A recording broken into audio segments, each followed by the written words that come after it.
Kikou tout le monde, c'est Kiko.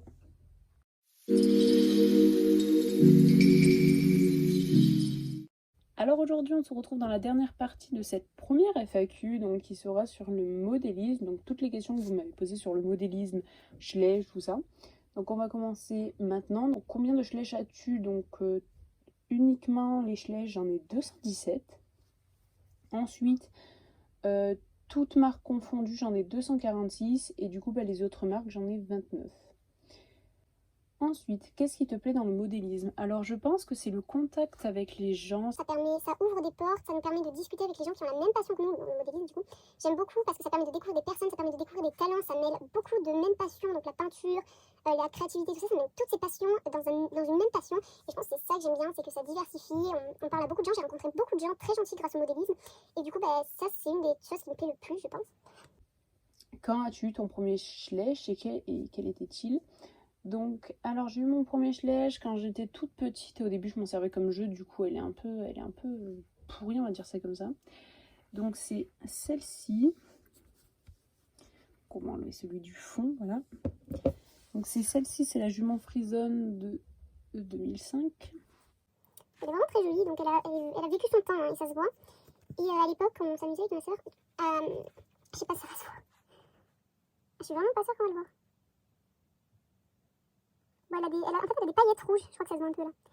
Elle a des paillettes rouges parce qu'on s'amusait à leur mettre des paillettes. Donc voilà. Ça c'était ma première jument et je suis très contente d'avoir eu elle en première, c'est une très jolie figurine. Ensuite, quel est ton Schleich préféré? Donc l'un de mes Schleich préférés, c'est ce petit poney d'Artmoor de... Je connais pas les dates, moi c'est grave. 2010. Je prends les dates sous le ventre. Hein. De 2010. D'ailleurs, je le recherche en état de body pour pouvoir le peindre en état neuf, n'importe. Donc si vous le vendez à des prix très raisonnables, contactez-moi par mail ou bien en dessous de cette vidéo. Parce que si vous le vendez ou l'échangez par exemple pour des créations ou des trucs comme ça, je suis très intéressée par ce petit loulou parce que j'aimerais bien commencer une conga line dessus. Et je n'ai qu'un seul moule. Voilà, la conga line qui commence très bien. Donc de base, j'étais pas trop pour les conga line, moi c'était pas quelque chose qui m'intéressait. Puis finalement, sur ce poney là, j'aimerais énormément. Comment arrives-tu à faire de si belles créations? Donc je prends vos questions telles quelles. Donc, alors ça c'est une question, je ne sais pas quoi répondre. Je pense que je suis très loin d'être au top sur les créations. Je me satisfais de ce que j'arrive à faire au jour d'aujourd'hui. C'est pour ça que je les vends. Je ne vendrai pas des créations que je n'aime pas, tout simplement. C'est horrible de faire ça. Et j'ai attendu d'avoir un certain niveau pour pouvoir commencer à vendre les créations, à en être fière. Et je suis très fière de mes créations, hein, qu'on se le dise. Mais je ne suis pas encore à la perfection. Je le sais, quand je compare à d'autres personnes, je me dis, il me faut encore du temps. Mais je suis très fière de mes créations. Et je me dis, pour arriver à faire de belles créations, il faut savoir accepter les avis et les critiques si elles sont bien structurées, pas du genre c'est moche. Il faut vraiment accepter les avis très constructifs, il faut les accepter, il faut les mettre en pratique, les conseils qu'on vous donne. Il faut pas se braquer parce que moi, à l'époque, je me braquais souvent quand on me disait des remarques. Et je me suis rendu compte au bout d'un moment que c'est vraiment ça qui me permettait de progresser. Il faut regarder des vidéos tuto, il faut surtout pratiquer. Moi, je dirais c'est surtout pratiquer. On peut pas, on a tous fait des trucs très moches, hein, qu'on se mette d'accord. Au début, c'est très moche, mais il faut vraiment se dire, la première création ne peut pas être parfaite, loin de là, on s'améliore de jour en jour. Même les gens qui font des trucs de dingue, jour après jour, ils s'améliorent. Donc, moi j'ai envie de vous dire, si j'arrive à faire les créations que je fais aujourd'hui, c'est parce que j'en fais depuis des années. Il faut pas vous dire, j'ai commencé les créations depuis un mois, j'y arrive toujours pas. Il faut persévérer, c'est normal. On est tous passés par là, on a tous eu des difficultés, on n'arrivait pas, on était là, c'est moche, je vais jamais y arriver, mais il faut pas se dire ça, déjà, faut pas se décourager, c'est très important. Donc voilà pour répondre à ta question. Vas-tu au live show en août? Alors non, je suis dégoûtée. Parce que en plus c'est là où j'aurais fini mon travail, je suis dégoûtée tout simplement parce que c'est trop loin de chez moi, une fois de plus, ils sont toujours trop loin. Bon, après j'habite dans un trou paumé où il n'y a pas trop de chaises, alors ça aurait pas de sens de faire un live vers chez moi, live show. Mais non, du coup je n'y serai pas, je suis vraiment très dégoûtée. Comment tu as eu envie de commencer ta collection? Donc en fait, j'étais petite, donc comme vous avez vu avec la jument de tout à l'heure, j'étais petite et un jour j'ai décidé de taper sur YouTube Schleich, voilà, et j'ai vu plein de vidéos des gens qui avaient des collections mais de malades. Les gens vraiment ils avaient des collections de dingue et je me suis dit mais moi je veux ça moi. J'avais 5 figurines sur ma table de nuit et j'étais mais moi je veux tout ça, je veux 400 figurines. Et c'est de là où j'ai commencé à acheter des Schleich et que ça a pris de plus en plus de place dans ma chambre. Donc voilà. Et je ne regrette absolument pas d'avoir tapé ce mot Schleich dans la barre de recherche YouTube. Ensuite, quelle est ta marque préférée de figurines? Donc c'était Schleich à l'époque. Et vu là ce qu'ils sont en train de nous sortir, je me réoriente vers la marque Safari Collecta et les brayeurs traditionnels. J'aimerais beaucoup m'acheter un deuxième brayeur traditionnel.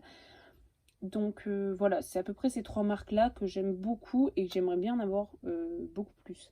Et les Soutland Replica, mais bon, il n'y en a que 3, donc il n'y a pas de quoi faire une collection sur 3 figurines.